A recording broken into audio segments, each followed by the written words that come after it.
Eto na guys, napalaban na naman tayo, si Boss Tolits, Hellcourt ng Pinas, ang tigas, di ba?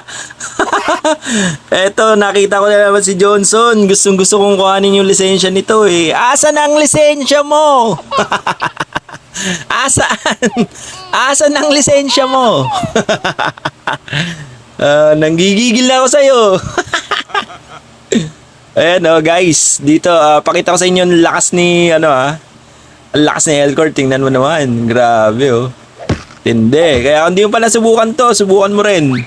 Mga galawan nating mala Gildark. Alam mo si Gildark? Malakas mag Hellcourt. Idol ko yun. Gayain lang natin yung mga galawan niya. Mga binibasic lang niya yung mga kalaban, Ganito, parang ganito lang, Diba? Yan, Pweng! Ganun lang, guys. Panalo na naman tayo. Rank game.